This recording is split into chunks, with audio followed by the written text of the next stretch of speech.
Assalamualaikum warahmatullahi wabarakatuh. Alhamdulillahi rabbil alamin. Wabihi nasta'inu ala umuri dunya waddin. Wassalatu wassalamu ala asrafil anbiya'i wal mursalin. Wa ala alihi wa ashabihi wa man tabi'ahum bi ihsanin ila yaumiddin. Asyhadu an la ilaha illallah wahdahu la syarikalah wa asyhadu anna Muhammadan abduhu wa rasuluh. Allahumma shalli wa sallim wa barik ala Muhammad wa ala ali Muhammad kama shallaita wa barakta ala Ibrahim wa ala ali Ibrahim fil alamin innaka Hamidum Majid. Amma ba'du. Bapak-bapak dan ikhwas sekalian, a'azani Allah wa iyyakum ajmain. Alhamdulillah pada malam ini kita bisa berjumpa kembali untuk sama-sama ya thalabul ilm, menuntut ilmu dari Al-Quran dan sunnah-sunnah Rasul Sallallahu Alaihi Wasallam. Dan pada malam ini kita akan memulai ya, mempelajari kitab karya Syekh Ashraf bin Abdul Maqsud bin Abdul Rahim. Abdul Rahim ini kakeknya ya, bapaknya Abdul Maqsud. Ashraf bin Abdul Maqsud bin Abdul Rahim, yang judulnya Al-Qabru ya. Apa judul aslinya? Al-Qabru Azabul Qabr wa Na'imu Al-Qabr.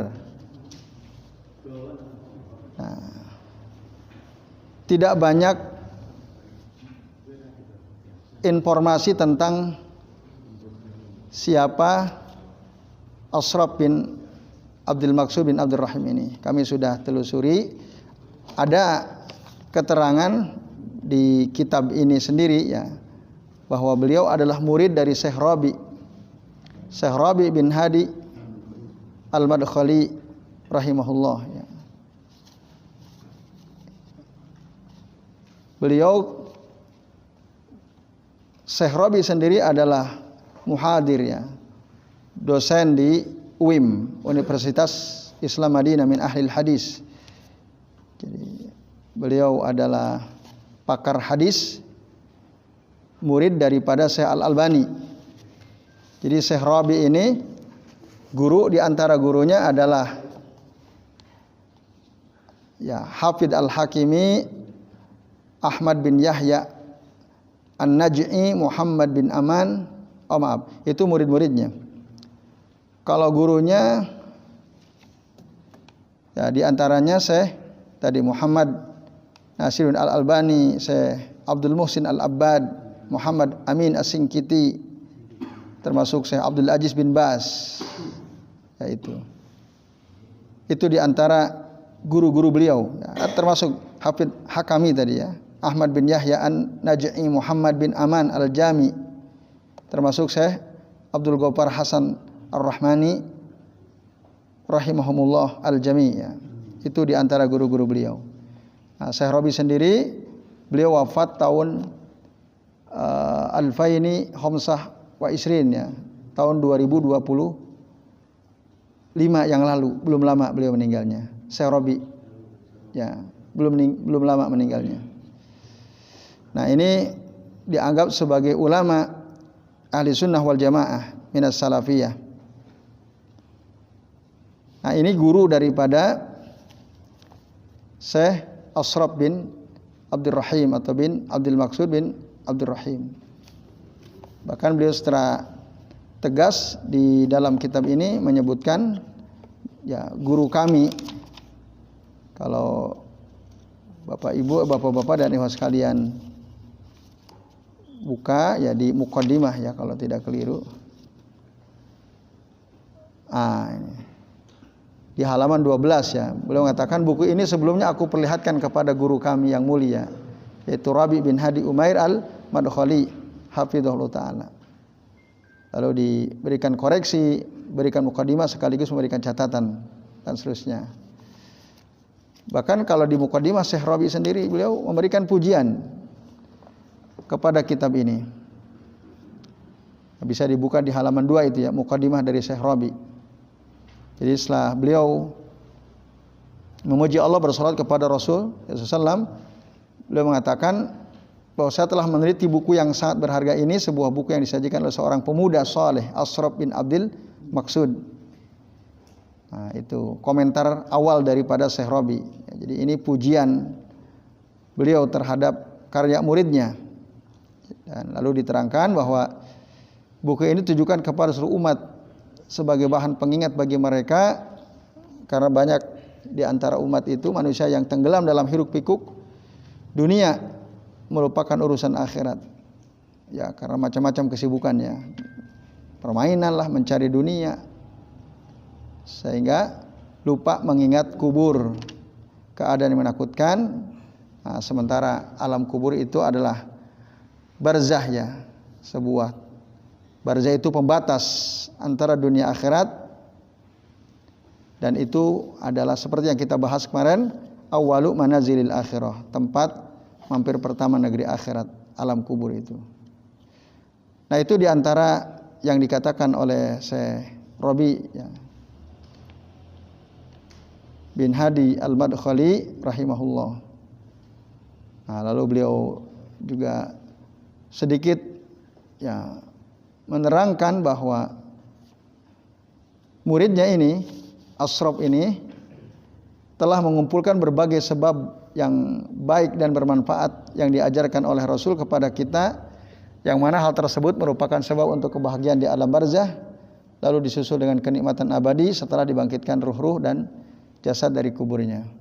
Lalu diterangkan orang kafir seperti apa dan seterusnya. Jadi itu diantaranya yang bisa dibaca sendiri di halaman 1, 2, sampai 3. Nah, kemudian kami langsung ke mukadimah dari Syekh Ashraf di halaman 9 ya. Sebagaimana kebiasaan para ulama, setiap kali akan menyampaikan sesuatu diawali dengan pujian ya terhadap Allah Ta'ala. Nah, kemudian syahadat ya, itu. Lalu mengutip ayat-ayat yang biasa dikutip oleh Nabi, yang disebut ayat yang biasa diucapkan oleh Nabi dalam khutbatul hajah. Ya, biasa dari surah Ali Imran ayat 102, dari surah An-Nisa ayat 1, dan dari surah Al-Ahzab ayat 70 sampai 71. Dan itu sering diucapkan oleh Nabi dan itu diikuti oleh beliau. Nah, jadi beliau setelah istikharah, kata beliau di halaman 11 ya. Setelah istikharah kepada Allah, minta dipilihkan oleh Allah untuk menulis sebuah buku tersendiri dengan judul Al-Qabru Azabuhu wa Na'imuhu. Ya, beliau berharap semoga buku ini tersebar di kalangan kaum muslimin. Nah, tapi sayangnya biasanya kitab-kitab dari Timur Tengah itu setelah jadi dicetak, diperbanyak, filenya dalam bentuk PDF juga di-share ya biasanya, supaya banyak umat Islam bisa mengakses. Nah, kami sudah berkali-kali mencari ya, ini belum ketemu ya yang kitab aslinya dari Syekh Ashraf ini. Ini. Nah, beliau mengatakan dengan harapan agar buku ini tersebar di kalangan kaum muslimin sehingga mereka dapat mengambil sebab menjadikan mereka selamat, meninggalkan segala sebab yang menjadikan mereka celaka. Nah, lalu beliau katakan dalam kitab ini diuraikan sebab-sebab seseorang disiksa di alam kubur, sebab-sebab seorang mendapatkan keselamatan di alam kubur. Lalu kata beliau, kami ungkapkan pula uraian singkat tentang pemahaman Ahlus Sunnah wal Jamaah mengenai keimanan kepada alam kubur sebagai sesuatu yang berhubungan ya dengannya ya. Semua yang berhubungan dengan alam kubur maksudnya. Sebuah mukadimah tentang dosa-dosa beserta dampak negatif yang timbul darinya. Lalu kata beliau, aku juga jelaskan berbagai jalan untuk mendapatkan keselamatan dari dosa-dosa, kemudian aku berusaha meringkasnya sesuai dengan kemampuan yang aku miliki. Nah, lalu beliau cerita tentang bagaimana beliau memperlihatkan kitab ini kepada gurunya Syekh Rabi bin Hadi Umair Al-Madkhali rahimahullah. Lalu setelah itu beliau memohon ya, berharap ya kepada Allah semoga kita semua dijauhkan dari kesempitan, kesengsaraan di alam kubur dan azab di akhirat. Dialah Allah yang maha mulia, maha suci. Engkau ya wahai Allah, aku memuji kepadamu dan aku bersaksi bahwa tidak ada ilah yang berhak disembah, diibadahi kecuali Engkau. Hanya kepadamu aku memohon ampunan dan bertaubat. Ashraf bin Abdul Maksud bin Abdul Rahim. Nah, ini mukaddimah dari beliau dan sedikit tadi dari Syekh Rabi ya, sebagai guru daripada Syekh Ashraf ini. Nah, bab pertama di halaman 15 beliau menyedahkan tentang akidah ahli sunnah wal jamaah, tentang jadi akidatu ahli sunnati wal jamaah anil qabr. Beliau mengatakan di paragraf pertama bahwa para ulama salaf ya, ahli sunnah wal jamaah wa ahlu al hadis wal asar semua meyakini masalah-masalah yang berhubungan dengan alam kubur dan keadaan para penghuninya itu diyakini ya. Sampai masalah kebangkitan seluruh manusia dari alam kubur itu semua yakin para ulama salaf ya. Karena itu semua ada dalam Al-Qur'an dan hadis-hadis yang sahih dan perkataan salaf. Nah, apa saja di antaranya? Satu ya, beliau terangkan iman kepada siksa dan nikmat kubur merupakan keimanan kepada perkara yang gaib. Nah, ini Bapak-bapak dan Ibu sekalian, a'adzani Allah wa iyyakum ajmain. Maka kata saya Ashraf ya, mereka maksudnya para ulama salaf ahli sunnah wal jamaah mengimani segala hal yang dikabarkan oleh Nabi dan hal tersebut adalah sahih. Maksudnya dikabarkan oleh Nabi berdasarkan hadis yang sahih, yang makbul, yang sahih atau hasan. Karena nanti ada hadis-hadis yang berkaitan dengan al-kubur tetapi tidak sahih. Yang diimani yang sahih saja, yang makbul saja, yang sahih atau hasan. Maka kalau dasarnya adalah hadis sahih, hadis hasan, semuanya wajib dibenarkan. Gitu. Baik disaksikan oleh panca indera, ya, panca indera kita atau tidak bisa disaksikan. Kita bisa ngelihat atau tidak, harus diimani. Gitu. Dipahami dengan akal atau tidak, harus diimani. Nah, itulah diantara keimanan kepada perkara yang gaib. Nah, adalah beriman kepada hari akhir, beriman kepada siksa kubur, nikmat kubur, fitnahnya dan keadaan-keadaan di alam kubur. Lalu beliau mengutip dalil dari Al-Quran surah Al-Baqarah ayat 4, ayat 5 ya. Ayat 3 ya, mulai dari ayat 3 sampai ayat 4. Nah, yaitu alladzina yu'minuna bil ghaibi. Jadi orang takwa itu siapa? Alladzina yu'minuna bil ghaibi wa yuqimuna shalah wa mimma razaqnahum yunfikun. Walladzina yu'minuna bima unzila ilaika wa ma unzila min qablika wa bil akhirati hum yuqinun. Nah, beliau hanya mengutip ayat 4 tapi sebenarnya ada kaitan dengan ayat ketiga ya. Jadi orang takwa itu adalah orang-orang yang percaya kepada yang gaib. Nah, ini sebenarnya yang relevan ketika bicara tentang yang gaib ada di ayat ketiganya. Di ayat ketiganya, yu'minuna bil ghaib. Apa yang dimaksud yu'minuna bil ghaib? Nah, dalam tafsir As-Sa'di rahimahullah beliau katakan yu'minuna bil ghaibi haqiqatal iman. Mengimani perkara gaib dengan sebenar-benar keimanan. Huwa at-tasdiqu at-tam bima ukhbirat au bima ukhbirat bihi ar-rusul, yaitu kepercayaan yang sempurna dengan apa yang dikabarkan dari para rasul. Al-mutadhamminu linqiyadil jawarih, yang mencakup ketundukan fisiknya. Lalu walaisa asanu fil imani bil asya'il musahada bil his, bukanlah ya. Jadi keimanan yang sempurna bukanlah hanya sekedar beriman kepada perkara yang bisa diindra, disaksikan dengan indra. Fa innahu la yatamayyazu biha al muslimu minal kafir. Jadi kalau kita percaya perkara yang bisa diindra, itu nggak ada bedanya antara semuslim dengan kafir. Sama aja, betul atau tidak? Ya, misalnya apa? Gunung itu tinggi, kita percaya nggak?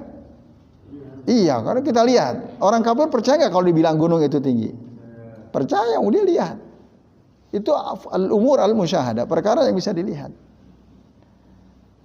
Maka kalau kita hanya sekedar percaya pada perkara yang bisa dilihat, bisa diindra, itu ndak beda dengan orang kafir. La yatamayyazu bihal muslimin al kafir. Nah, innama asa'nu fil imani bil ghaib. Nah, sesungguhnya keadaan iman kepada perkara gaib alladzi lam narahu wa lam nusyahiduh, yang kita tidak bisa lihat, kita tidak bisa saksikan. Nah, kita mengimani perkara gaib itu. Nah, ini kelebihan orang mukmin. Kenapa? Karena satu aja alasannya. Li khabarillahi azza wa jalla wa khabari rasulihi sallallahu. Karena itu kabar dari Allah, kabar dari Rasul sallallahu. Nah, fa hadzal imanu alladzi ya yumayyizu bihi al-muslim minal kafir. Inilah dia keimanan yang dengannya seorang mukmin berbeda dengan orang kafir. Ya, orang kafir nggak percaya sesuatu yang tidak bisa dilihat. Kalau orang mukmin percaya. Di kuburan ada azab atau tidak? Dalam Al-Quran ada, dalam hadis ada, percaya. Nah, ini bedanya. Nah, jadi bapak-bapak dan ibu sekalian, kepercayaannya ya disebabkan hanya karena itu datang dari Allah dan Rasulnya. Mujarrad lillahi wa rasulih. Karena itu dari Allah Rasulnya sudah percaya. Jadi fal mu'minu yu'minu bi kulli ma akhbarallahu bihi au akhbara bihi rasuluhu. Sawa'un sahadahu au lam yusahidhu. Sawa'un fahimahu wa aqalahu au lam yusahid. Au lam yaqil, au lam yafham ya. Jadi sama aja. Seorang mukmin yang benar ya adalah orang yang beriman dengan seluruh apa yang dikabarkan oleh Allah, dikabarkan oleh Rasulnya, sama saja apakah dia bisa menyaksikannya atau dia tidak bisa menyaksikannya. Apakah dia paham ya rasional atau tidak, dia akan percaya gitu. Nah, ini beda dengan bi khilaf al-janadiqah katanya wal mukadzibina bil umuri al-ghaibiyah. Beda dengan orang-orang zindik, orang-orang mendustakan perkara-perkara gaib.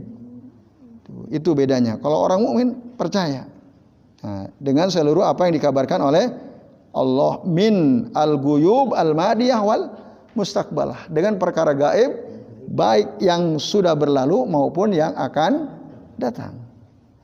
Alam kubur bagi kita yang lalu atau akan datang? Minal mustaqbal, minal mustaqbalah. Nah, itu. Wa ahwalul akhirah, dan perkara-perkara keadaan-keadaan akhirat. Termasuk wa haqaiqa awsafillahi wa kaifiyatiha. Hakikat sifat-sifat Allah dan kaifiyahnya. Nah, kita mengimani karena itu juga termasuk perkara gaib yang kita tidak bisa saksikan, melainkan kita tahu berdasarkan Al-Quran dan hadis Rasulullah sallallahu alaihi wasallam. Nah, itu penjelasan Al-Imam As-Sa'di terkait surah Al-Baqarah ayat 3 dan 4 ya. Nah, ada beberapa riwayat yang dikutip oleh Ibnu Katsir ya terkait dengan beriman kepada perkara gaib. Ya. Ada hadis dari Abdullah bin Abbas, dari Murrah Al-Hamdani, dari Abdullah bin Mas'ud, dan dari beberapa sahabat Nabi SAW. Apa itu al-ghaib? Amma al-ghaibu fama ghaba 'anil ibad min amri al-jannati wa amrin nar wa ma dzukira fil Qur'an. Adapun perkara gaib adalah apa yang ghaba 'anil ibad, artinya yang tidak bisa dilihat para hamba, dari perkara sorga, min amri al-jannah wa min amrin nar, urusan neraka, dan apa yang disebutkan dalam Al-Qur'an. Nah, ini. Al-Imam Atha bin Abi Rabah mengatakan man amana billahi faqad amana bil ghaib. Orang yang percaya kepada Allah, maka sungguh dia telah percaya kepada perkara gaib. Allah itu gaib atau tidak? Gaib. Karena kita tidak bisa melihatnya. Jadi gaib itu ma ghaba anhu anil ibad, termasuk Allah. Kita nggak bisa melihatnya sekarang, maka itu termasuk gaib. Man amina billahi faqad amana bil ghaib, kata Atha bin Abi Rabah rahimahullah. Ada juga yang menjelaskan bahwa yang dimaksud gaib termasuk diantaranya adalah al-qadar, takdir. Ya, takdir atau qadar ya, ketetapan Allah untuk kita. Tentu yang belum terjadi, kalau sudah terjadi kita tahu, kalau belum, nah itu perkara gaib. Nah, ini semua yang disebutkan minal ghaibil ladzi yajibu al-imanu bih. Perkara gaib yang kita wajib mengimaninya. Bahkan ada riwayat yang dikutip oleh Ibnu Katsir ya.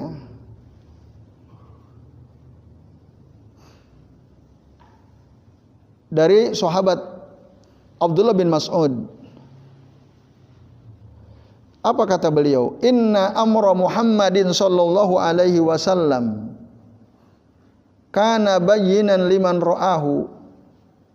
Sesungguhnya perkara Muhammad sallallahu jelas bagi orang yang melihatnya.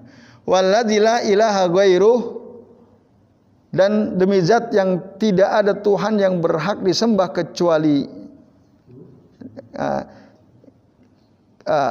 walladzi la ilaha ghairuh, tidak ada berhak selain Allah gitu ya. Ma amana ahadun qattun imanan afdhala min imanin bi ghaibin, katanya. Tidaklah seseorang beriman sama sekali dengan keimanan yang lebih utama daripada keimanan dengan perkara gaib. Jadi keimanan dengan perkara gaib itu seutama-utama iman. Termasuk kita iman kepada Allah, iman kepada malaikat, iman kepada hari akhir. Kan itu gaib semua itu. Lalu Abdullah bin Mas'ud membaca surah Al-Baqarah ya, ayat 1 sampai ayat 3. Sampai ayat 5. Nah, ini bapak-bapak dan ibu sekalian, a'adzani Allah wa iyyakum ajmain. Lalu pernah suatu ketika Nabi ditanya ya, diceritakan oleh Abu Ubaidah ibnu Al-Jarrah. Faqal, ya Rasulullah, hal ahadun khairun minna? Ya Rasul, apakah ada orang yang lebih baik daripada kita? Kita sih siapa maksudnya? Para sahabat. Ada enggak orang yang lebih baik daripada kita? Apa kata Nabi? Nah, lalu dilanjutkan oleh Abu Ubaidah ibnu Al-Jarrah. Aslamna ma'aka wa jahadna ma'ak. Kami kan Islam bersama engkau, kami berjihad bersama engkau. Apa ada gitu orang yang lebih baik daripada kami? Nah, itu pertanyaan sahabat siapa? Abu Ubaidah ibnu Al-Jarrah. Walaupun Nabi tentu pernah mengatakan khairul qurun qarni kan. Khairul qurun qarni. Sebaik-baik generasi ya generasiku. Tapi waktu itu Abu Ubaidah tanya sama Nabi, apa ada orang ahadun khairun minna, yang lebih baik dari kita? Aslamna ma'ak wa jahadna ma'ak. Kami Islam bersama engkau, kami jihad bersama engkau ya Rasulullah. Tapi jawaban Nabi apa? Qala na'am, ada, kata Nabi, ada. Siapa itu orang yang lebih baik dari kami? Qaumun ya mim ba'dikum, satu kaum yang datang sekalian, yu'minu nabi walam yarawni, beriman kepadaku padahal mereka tidak pernah melihat aku. Ya, itu kata Rasul. Karena apa tadi? Percaya kepada sesuatu yang gaib. Bagi kita kan Rasul nggak pernah lihat kita. Ya. Nah, itu yang dimaksud al-madiyah ya. Lalu di dalam riwayat yang lain, Rasul juga pernah ditanya berdasarkan hadis dari Umar bin Su'aib an abihi an jaddihi qala Rasulullah SAW, ayyul khalqi a'jabu ilaikum imanan. Rasul tanya, siapakah makhluk yang paling mengagumkan untuk kalian imannya, yang imannya paling mengagumkan? Rasul tanya kepada siapa? Para sahabat. Qalu, lalu mereka menjawab, al-malaikah, malaikat yang imannya paling menakjubkan. Apa jawaban Nabi? Wa ma lahum la yu'minun wa hum inda rabbihim. Bagaimana mungkin mereka tidak beriman sementara mereka ada di sisi Allah Tuhan mereka? Ya pastilah mereka beriman. Qalu fan nabiyun. Lalu kata sahabat, oh berarti orang yang paling menakjubkan imannya para nabi. Apa jawab Nabi? Wa ma lahum la yu'minun wal wahyu yanzilu alaihim. Bagaimana mungkin mereka tidak beriman sementara wahyu turun kepada mereka? Pastilah beriman gitu kalau para nabi. Kemudian akhirnya sahabat bilang, qalu nahnu. Kalau gitu kita dong. Nah, kita para sahabat. Qal wa ma lakum la tu'minun kata Rasul. Wa ana baina adhurikum. Bagaimana mungkin kalian tidak beriman sementara aku ada di tengah kalian? Wajarlah kalian beriman. Wong aku ada di tengah kalian kata Nabi sallallahu alaihi wasallam. Nah, akhirnya Rasulullah SAW menjelaskan, ala ketahuilah inna a'jabal khalqi ilayya imanan, sesungguhnya makhluk yang paling menakjubkan bagiku keimanan siapa? La qaumun yakununa min ba'dikum, suatu kaum yang datang setelah kalian, yajiduna suhufan fiha kitabun yu'minuna bima fiha. Ya, yaitu yang mendapatkan ada suhuf ya, lembaran-lembaran kitab Al-Qur'an, mereka beriman kepada apa yang ada dalam lembaran-lembaran Quran tersebut. Nah, itulah makhluk yang imannya paling menakjubkan kata Nabi SAW. Karena apa? Ya, mereka banyak yang nggak tahu, nggak melihat langsung, tapi mereka beriman. Nah, ini bapak-bapak dan ikhwan sekalian, keterangan dari tafsir Ibnu Katsir ya, beberapa riwayat ketika menjelaskan tadi surah Al-Baqarah ayat 3 ya. Di antaranya ayat 3 dan ayat 4. Kemudian 3 alam dan masing-masing hukum untuknya. Ya. Mereka para ulama salaf mengimani alam yang 3, alam dunia, alam kubur dan alam akhirat. Nah, di sini enggak disebutkan itu, walaupun ada ya alam rahim ya, alam rahim. Tapi ini bukan berarti mereka tidak mengamini alam rahim dong. Enggak, tetap hanya saja saya Ashraf beliau menitik tekankan pada 3 tadi, alam dunia, alam kubur, alam akhirat. Nah. Lalu kata beliau, sesungguhnya Allah menjadikan setiap alam tersebut berbagai hukum yang dikhususkan kepada masing-masing alam tersebut. Allah menyusun manusia dari badan dan jiwa. Allah menjadikan hukum dunia kepada badan sedangkan ruh. Nah ini. Allah menjadikan hukum dunia kepada badan sedangkan ruh mengikutinya. Di dunia ya. Hukum misalnya kita makan, kita minum.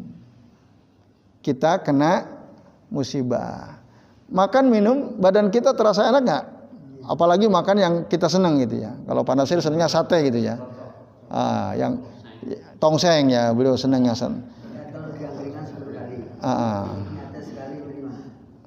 Nah, antum nanya siapa nih? Ya kalau dikasih semua nikmat ya.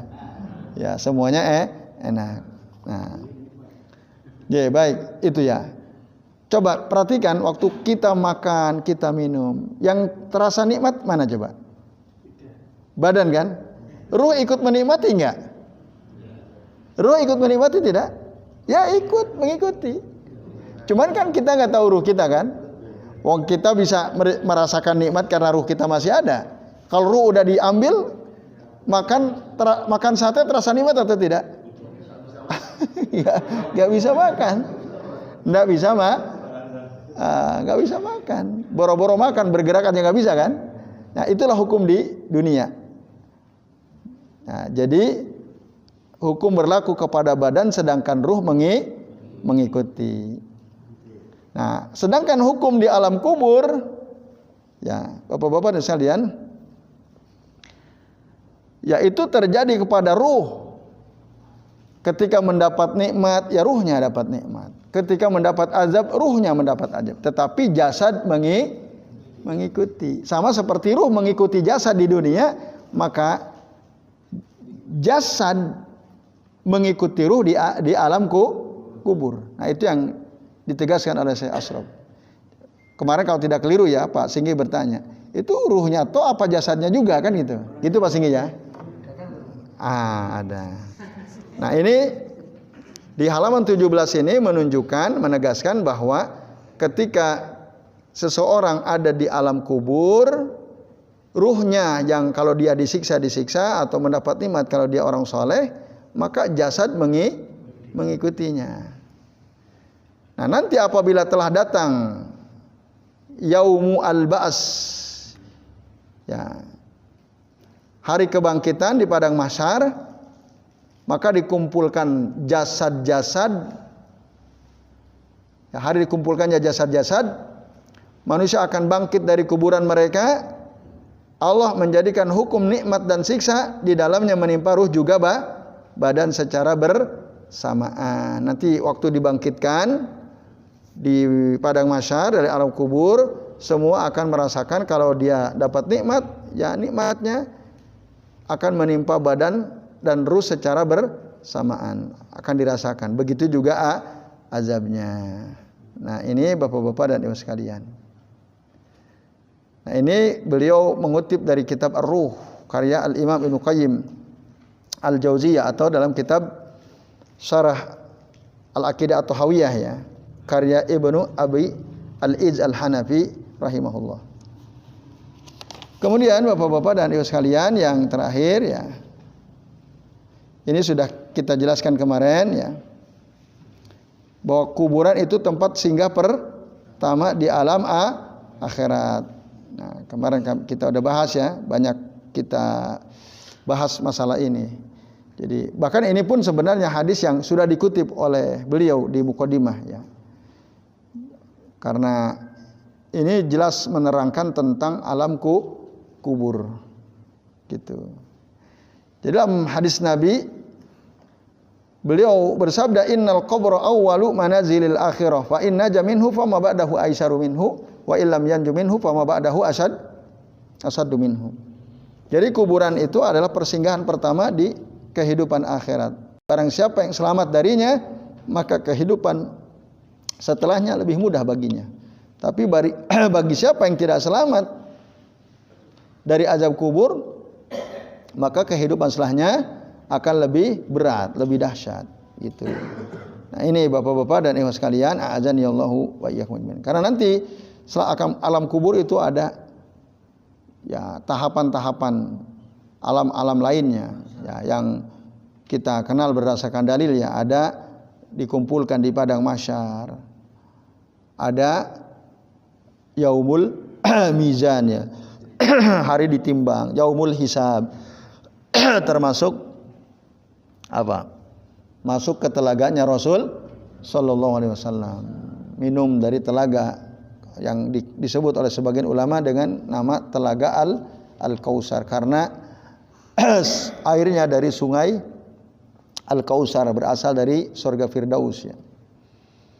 Nanti ada sirat, ya, jembatan yang tipis, adakku minas sa'ri wa ahadu minas sayib, kata Rasul, yang lebih tipis dari rambut, lebih tajam daripada pedang. Nanti saat itu masih ada al-qantara. Itu disebutkan oleh Syekhul Islam Ibnu Taimiyah dalam kitab Aqidah Wasithiyah. Baru nanti setelah qantara surga atau neraka. Nah, itu tahapan-tahapan yang pasti dilalui oleh setiap orang setelah dia berada di alam kubur atau di alam barzah. Jadi tempat persinggahan pertama untuk kehidupan akhirat adalah di alam kubur. Sekaligus itu tempat terakhir untuk kehidupan dunia berakhir, ya, di alam kubur. Nah, ini. Maka alam kubur disebut juga alam barzakh. Barzakh itu pembatas. Nah, kalau rest area kayaknya nggak pas. Karena enak semua kalau rest area, kan, kita istirahat, kan. Nah, kalau orang banyak dosanya apa rest area? Kalau kita, semoga kalau kita rest area. Tapi kalau orang-orang kafir kan bukan rest area bagi mereka. Nah, itu. Nah, orang Islam pun kalau dia ahlul ma'siyah, banyak dosa, para pendosa juga bisa istirahat gak kira-kira dalam kubur? Tidak. Sibuk. Bahkan, ya, seperti yang pernah kita bahas, ya. Jadi kalau in kanat ghairu sholihah, kata Rasul, Jika si jenazah itu ghairu salihah, qalat, dia akan berkata apa? Ya laitaha aina yadhhabuna biha. Duhai celakalah aku. Celakalah jenazahku, mau dibawa kemana oleh mereka itu? Itu teriak-teriak. Udah ngerti, karena sebelum mati itu udah diperlihatkan. Udah diperlihatkan apa saja yang akan dia dapatkan. Makanya teriak-teriak. Nah, amin ya. Mudah-mudahan. Nah, itu Bapak-bapak dan ikhwat sekalian, a'azani Allahu wa iyyakum ajmain. Jadi di alam kubur itu ya tadi ngeri ya. Maka di sini disebutkan suatu hadis riwayat ya Aisyah radhiyallahu anha dikeluarkan oleh Imam Ahmad dan yang lainnya, termasuk Al-Imam Al-Munziri dalam kitab At-Targhib wa Tarhib, dan mengatakan sanad hadis ini sahih, termasuk Al-Imam As-Suyuti dan lain-lainnya. Apa bunyi hadisnya? Payub rajulahu furjah kibalan nar. Nah, ini tentang keadaan orang kafir atau munafik. Payub rajulahu furjah min kibalan nar.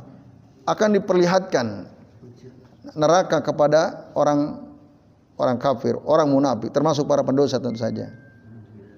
Nah, fayanzuru ilaiha, dia melihat di dalamnya, di dalam neraka itu, yahtimu ba'duha ba'dhan, satu sama lain saling menghantam.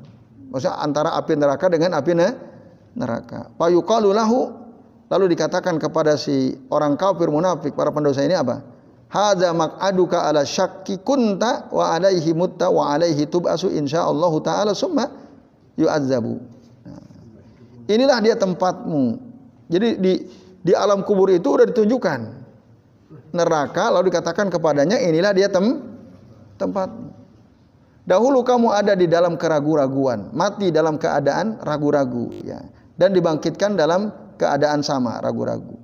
Insyaallah kemudian dia diazab kata Nabi. Lalu ini di alam kubur ya. Lalu dia mengatakan Rabbi la tuqimi sa'ah.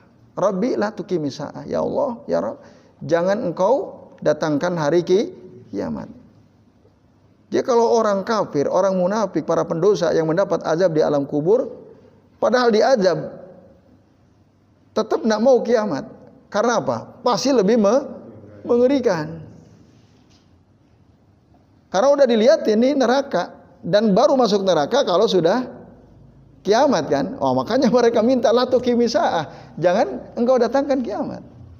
Padahal di kuburan jadi siksa itu. Ya. Makanya dalam pembahasan kemarin dalam surah Yasin itu, nah, memba'asana mim marqadina hadama wa adur rahman wa sadaqal mursalun. Nah, itu. Jadi sengeri-ngerinya azab itu insyaallah kita akan bahas ya. Gambaran tentang azab kubur itu seperti apa saja. Itu lebih ringan daripada azab yang ada di neraka. Dan orang masuk surga atau neraka kalau sudah kiamat, maka permintaan mereka la tuqimi sa'ah. Rabbi la tuqimi sa'ah. Ya Rabb, jangan engkau datangkan hari kiamat. Beda kalau orang mukmin justru minta segerakan kiamat. Nah, segerakan kiamat, aqimi sa'ah. Jadi beda memang. Ya, jadi semua penduduk kuburan, orang-orang soleh itu semua berdoa terus sama Allah supaya cepat kiamat. Wah, kita nggak tahu ini Amerika, Cina udah pada ribut nih, Iran dan seterusnya.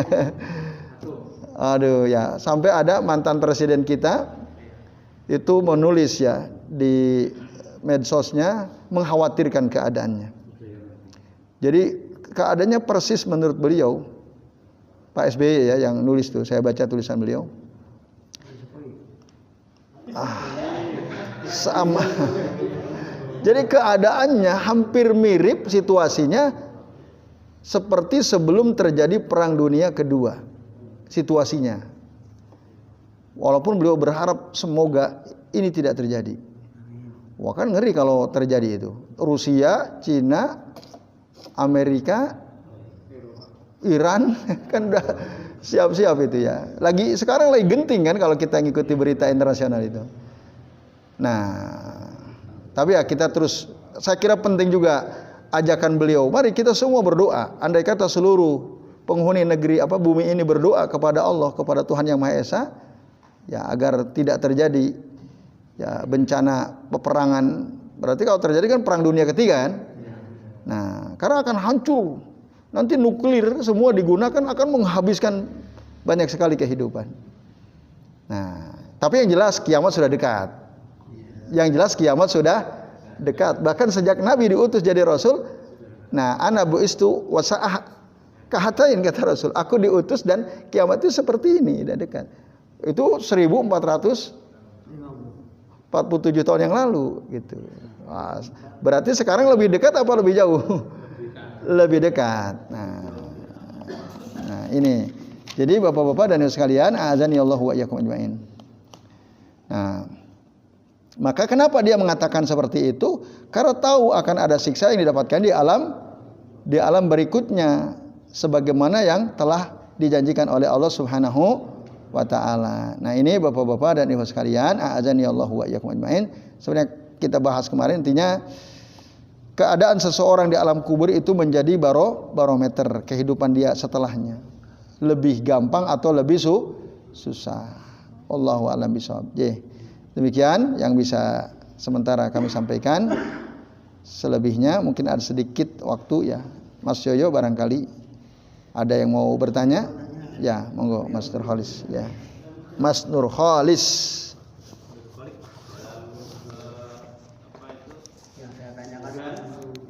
Kan orang muslim dengan orang kafir dipisah, nah itu dalilnya gimana dan sebabnya apa dan sejarah Nabi dulu ketika di makam Kuburan. Ya. Jadi kenapa kuburan mukmin sama kafir dipisah gitu? Ya. Mengenai siksa kubur itu, Ustaz. Ya. Itu apakah misalkan di dunia itu amal baiknya itu lebih banyak daripada amal jeleknya? Apakah itu tetap ada siksa kuburnya atau gimana? Jadi siksa kubur itu apakah menggambarkan bahwa amalan di dunia itu dia banyak jeleknya daripada baiknya? Atau gimana gitu? Ya, lalu bagaimana jika ada orang amal baiknya lebih banyak daripada amal jeleknya? Apakah juga akan mendapat siksa di alam kubur? Gitu ya. Nah. Oke, baik. Yang pertama tentang kuburan ya. Hukum asal yang pernah kami baca dari keterangan para ulama, jadi hukum asal ya, menguburkan jenazah antara orang mukmin dengan orang kafir itu tidak boleh ya. Annahu la yajuzu dafnu al-muslimi fi maqabiri al-musyrikin wala al-aqas. Sesungguhnya tidaklah boleh mengubur seorang muslim di kuburan orang-orang musyrik atau sebaliknya tidak boleh. Bittifaqi al-fuqaha. Ini berdasarkan kesepakatan para ahli fikih. Illa fi halatid darurah. Kecuali dalam keadaan darurat. Nah, darurat itu bagaimana darurat? Darurat itu ketika kita tinggal di negara yang muslim minoritas. Sangat sedikit. Tidak ada pemakaman khusus. Ya ada cuma di situ. Itu darurat. Gitu. Dan la yumkinu naqluhu ila makanin akhar. Tidak memungkinkan juga dipindah ke tempat yang lain. Nah, kita muslim mayoritas. Iya. Tapi yang makam yang khusus untuk muslim aja itu kan jarang. Yang ada dicampur aja. Iya. Kenyataannya kan begitu. Betul. Ya, makanya sebaiknya pemakaman umum kan di kampung-kampung pemakaman umum ya.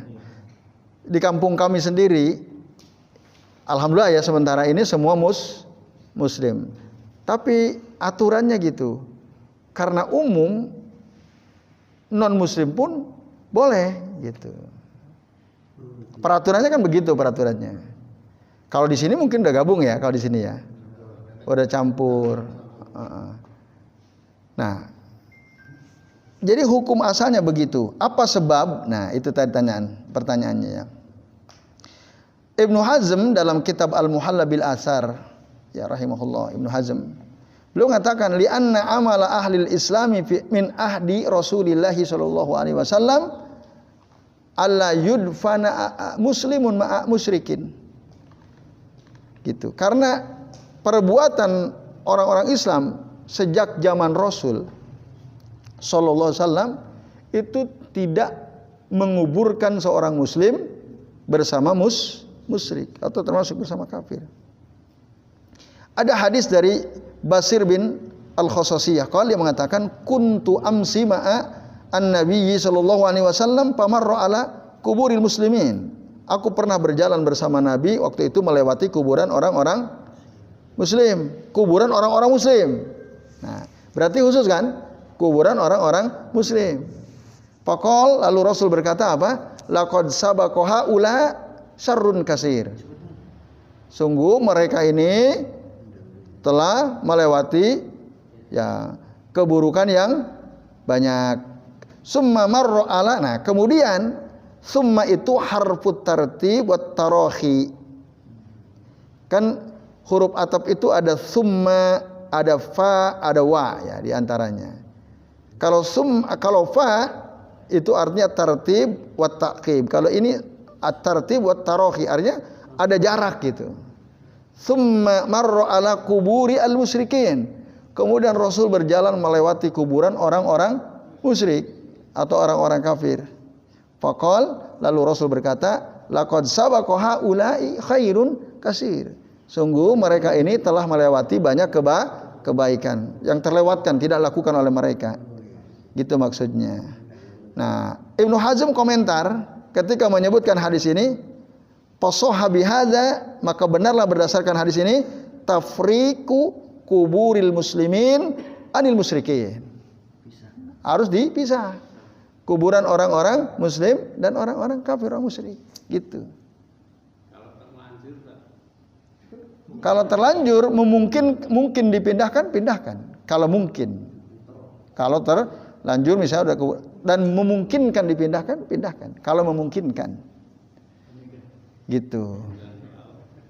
Nah, kalau nanti ada penjelasan dari ulama yang lain, jadi andai kata tempatnya sempit, itu dibatasi gitu, ada pembatas, pagar atau apa begitu, tembok, yang area sini lil musyrikin wal kafirin, yang sini lil muslimin, itu ada pembatas, jadi tidak satu area tanpa batas. Nah, itu dasarnya itu. Nah, apa sebabnya? Kami coba telusuri apakah ada dalil gitu yang menunjukkan ada illah, alasan kenapa harus dipisah. Kami tidak menemukan ya. Yang jelas di zaman Rasul itu dipisah. Ada orang mengatakan, tapi ini orang mengatakan ya, bukan dari dalil. Karena nanti umat Islam akan terganggu dengan azab yang terjadi pada orang-orang kafir itu di kuburannya. Tapi itu kata orang. Enggak ada. Saya coba cari ya. Enggak, saya belum ketemu, wallahu a'lam bishawab. Yang ada ini tadi yang kami temukan. Nah, karena kalau begitu selama enggak ada dalil ya itu hanya pendapat misalnya, bisa dibantah.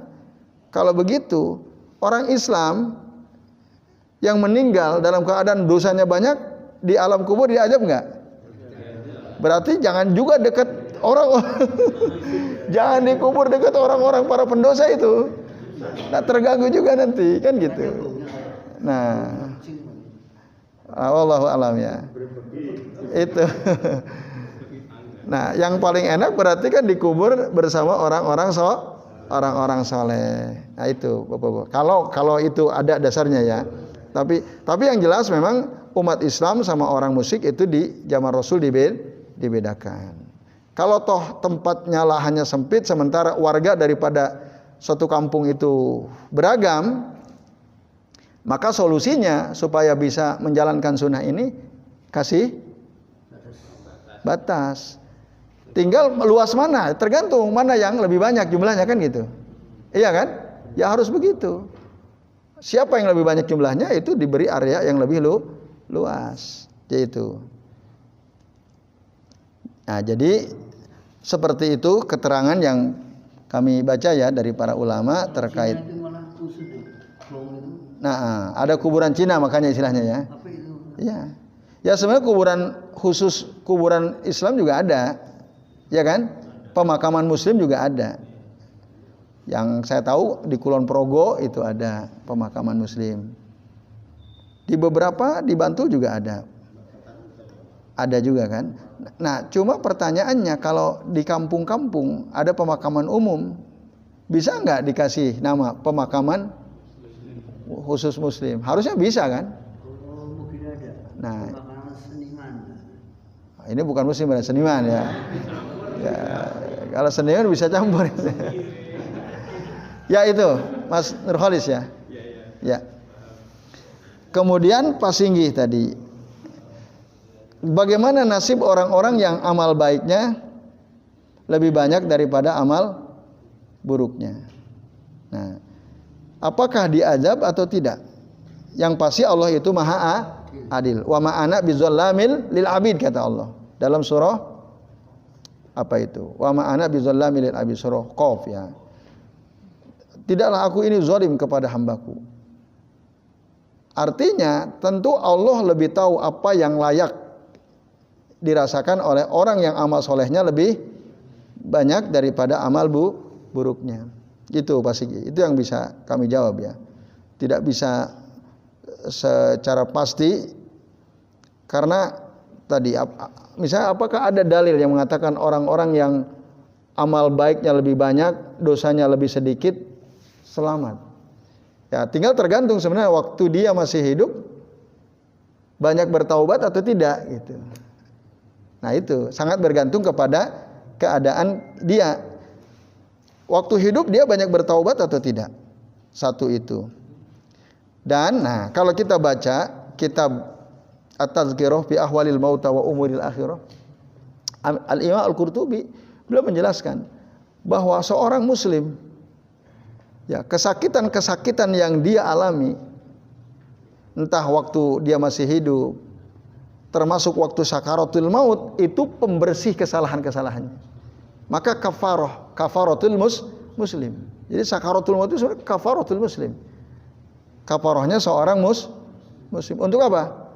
Membersihkan diri dari kesalahan-kesalahannya.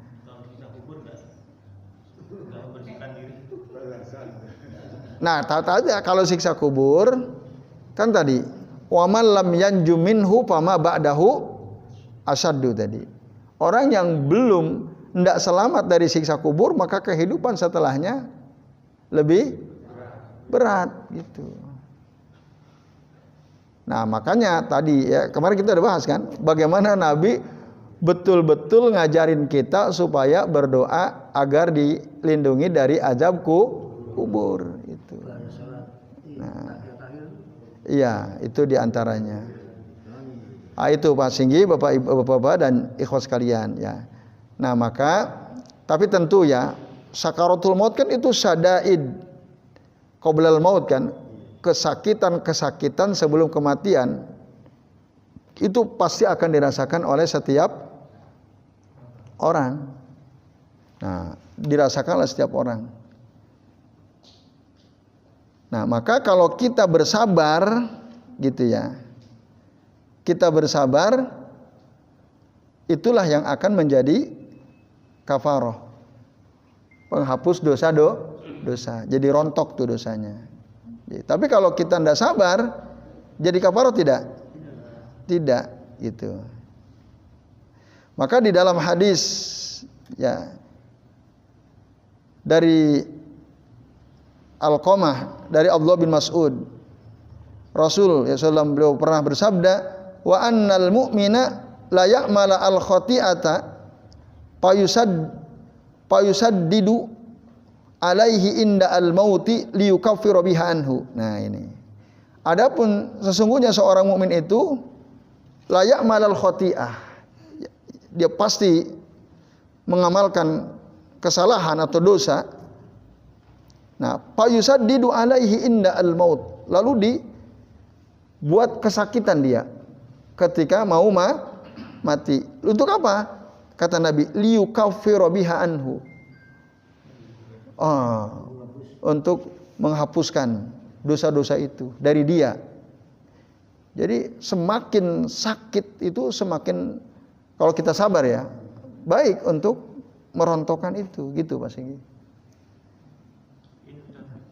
Ada nggak ya keterangannya? Apakah siksa kubur itu sampai hari kebangkitan atau misalkan kamu Udah habis dosanya? kamu tidur aja, nggak ada siksa kubur lagi maksudnya? Ya, Gimana? ya. Insya Allah nanti kita akan bahas pada bab tentang azab kubur nanti ya. Ya, ada nanti khusus. Ada azab kubur. Ya. Gimana? Oh cukup. Oke baik. Jadi bapak-bapak dan ibu sekalian, jadi sampai halaman 20 ya. Insya Allah nanti kita sambung. Ya, memang orang-orang berilmu itu kan orang-orang yang takut sama Allah kan. Kalau kita tidak takut, nanti malah ngasal kita berbuat kan. Justru dalam rangka supaya kita ini takut kepada azab Allah Subhanahu wa taala, akhirnya memperbaiki amal kita semakin taat kepada Allah taala. Kan itu Pak Singgi. Nah, itulah orang berilmu. Innama yakhsallaha min ibadihi al ulama. Sesungguhnya orang-orang yang takut itu, takut pada Allah hanyalah orang-orang berilmu. Kalau kita nggak pelajari, nggak ngerti ilmunya, jadi santai hidup kita. Jadi penting kita mempelajari tentang kehidupan alam kubur. Gara-gara ngeri besok saya nggak mau ngaji lagi lah, ngeri. Ya jangan. Ganti buku ya. Ganti buku ya. Justru kita harus tahu gitu. Baik, demikian. Surat Al-Mulk ayat 10. Gimana itu? Kalau takut malah dikasih surga yang berat. Gimana bunyi ayatnya? Iya. Innalladzina yakhshawna bil ghaib lahum maghfiratun wa ajrun kabir. Yakhshawnallaha bil ghaib ya, lahum maghfiratun wa ajrun kabir. Nah, yaitu menguatkan. Baik Bapak-bapak dan ibu sekalian, demikian yang bisa kita bahas. Terima kasih atas perhatiannya. Dan kami akhir sebelum waktu saya kembalikan ke Mas Yoyo selaku pembawa acara, kami akhiri. Wassallallahu ala Muhammadin wa ala alihi wa sahbihi wa baraka wa sallama alaihi ajmain. Billahi taufiq wal hidayah. Wassalamualaikum warahmatullahi wabarakatuh.